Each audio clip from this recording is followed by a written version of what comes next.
we force transit systems to do, to try to serve everybody. And so I think, even though of course poor people use buses when they have to, in fact, most poor people have cars. A third of the carless households in the United States are in New York City, right? And a third of carless households are people 65 and older, though that's changing.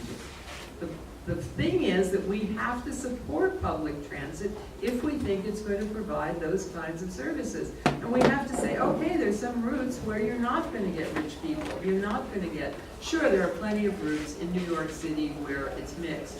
But a lot of those routes in from Westchester, from Tarrytown in New York, there are no poor people on them. And in fact, even though ridership in New York City and in Chicago has gone from 2/3 in rush hour and 1/3 out, it's totally reversed now.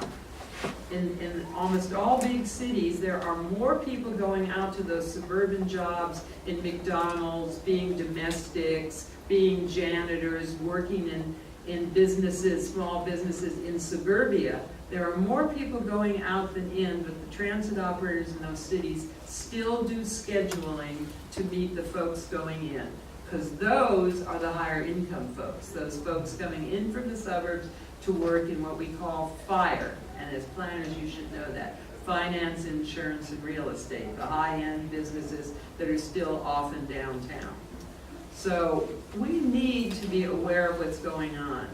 We're forcing transit operators to do this mishmash that is not really good for anybody. And we all hear these stories of people who take 2 or 3 buses. And sure, they're transit dependent, because who else in the world would take 2 or 3 buses to a minimum wage job? We have to understand that and talk about how to fix that problem.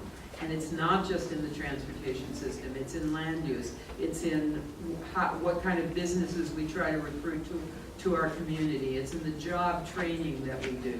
We have to be thinking about all aspects of people's lives if we care about equity and if we care about service to disadvantaged people. So then, for our students in the audience, can we talk a bit about the route planning process? When city planners, when government officials, when they sit down to decide where the buses should go and involve the community, how does that process work? And has it changed over the past few decades? Is it more inclusive than it used to be? Is it more structured than it used to be? Or is it still the same old style? Well, the way we do it at Trinity Metro, like I mentioned earlier, we do have a master plan where we have routes that's drawn all over the map of Tarrant County, where we would like to see transit expand. So we're looking at, when we do our budget, basically we have to do the budget for the next fiscal year. So we look at what routes we want to improve on, which routes that we can extend out. We're talking to cities in Tarrant County, so we start talking to those cities and find out, how do you want transit to look in your city so that we can expand into your city, connecting your citizens to the rest of the system. We go through our internal process with our route monitoring committee. We have operators who are out there, bus operators, who see, they're our eyes and ears. They see how routes are driven, and they come with suggestions of how we can improve the route for a customer or for a group of people or for an area. And then we go through the process, we look at the budget, we see what's available for expansion. We also continue to do public meetings. So we have public meetings when we're ready to present our proposed route changes to the citizens. We don't get a lot of responses. The only time you'll get a response in public meetings is when you're discontinuing a route or you're doing something majorly different in your neighborhood.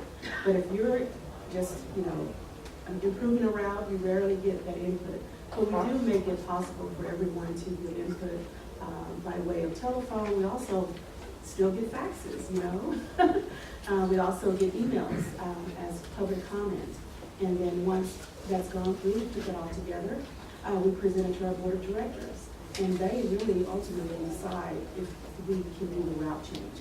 Most of the time, since I've been there for 14 years, they haven't declined the proposal that we sent to them for route improvements.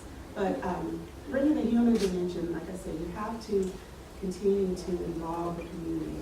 We do look at new development that's happening. That also goes into, should we go ahead and spend the money to put a route here? Or how can we get, work with public-private partnerships where we can bring in businesses to help pay for areas that we would like to have transit, such as the Dash that we're working on, that's going to connect downtown Fort Worth to the cultural district.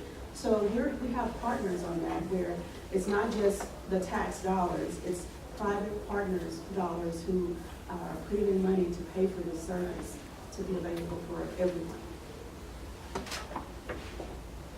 Well, I started in this business a lot earlier than you did, and boy, it used to be old bus drivers moved up into operations, and they knew where exactly they wanted those routes to go. I think a lot has changed, and there are planners and transit agencies. There are people who they called planners, but they were former bus drivers. And the industry has changed. There's a lot more women in it. There are a lot more planners in it. There are a lot more people who are trained to look at these human issues.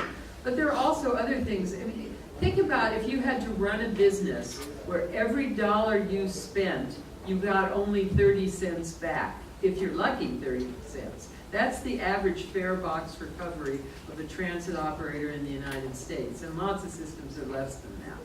So every route you put out, every dollar you spend on that route, you got to come up with 70 cents for every dollar you spend. If you're lucky, only 70 cents. What kind of business is that? So of course we have to look for businesses to private sector to help, but also as land use planners, why don't we have exactions? Let me tell you another story. When I was still in Tucson, I had colleagues in Phoenix. We went and mapped all the age-restricted communities, like Del Webb. Have you ever heard of any of those? Now, I'm not talking about nursing homes. I'm talking about the kind of communities where healthy people go and live, but you can't live there unless one of the people, and sometimes two, is 55 or 60. No children, no anything. These are not people who need any kind of nursing care whatsoever. They just don't want to be around the rest of you, right? And all of these, and both Phoenix and Tucson pioneered these kinds of things 30, 40, 50 years ago, because the weather's good. Well, we mapped all of the ones in Phoenix and all of the ones in Tucson, and where do you think they all were? All outside the corporate limits of those two big cities, all on the edge, and in Tucson, not one single one of those senior communities was on a bus route. And in Phoenix, there were like 40 of them, and maybe 6 of them were somewhere on a bus route. And I have this wonderful picture of a stake in the ground that says bus stop, and the dirt is eroded around it, and it's near the entrance of what that's what counts as having bus service. So if you can manipulate your way through the broken grass and gravel to this little place, you can get a bus that comes once an hour. Now, why don't we demand when those folks build those things that they have to build the bus facilities and have to provide money into a fund, a linkage fee it's called, as you should be learning in your growth management and land use courses. Why don't we get a linkage fee for public transit service? Now, you can't get from developers, except voluntarily, operating subsidies. It doesn't work that way. But you can only get money from them at the beginning unless they voluntarily give it to you or start a district. But why don't we ask them to build the bus stop inside, so the bus comes in or comes to the gate, nice accessible stop, that there's service. Now, a lot of those people who move in there, they all have cars and they don't think they're going to need transit service. That's a problem. A lot of people don't think they're ever going to need help. But that, if we get the transit in there first, at the time people move in, then they start to think about it. Then they start to say, oh, well, maybe I don't feel so well today. Maybe I don't feel well enough to drive today. Maybe I don't want to pay for gas today. I'm going to take the bus. Or some of my friends will get together and we'll take the bus. But that's not possible unless we can get some money. You have to understand that. Every time she puts in 1 mile of service, she gets a bill for it. She has to have the money. And we have to understand that. Yes, Texans have been very generous in taxing themselves, but it's still not enough. We have to make it part of building communities. We're growing like crazy all over the extraterritorial jurisdiction of every city. We need to get transit in there from the very beginning. And that makes me think of a question. What do you say if somebody says, why isn't transit run like a business? I know what I say to that, but what do you two say to that? Like running a church. Why isn't a church run like a business?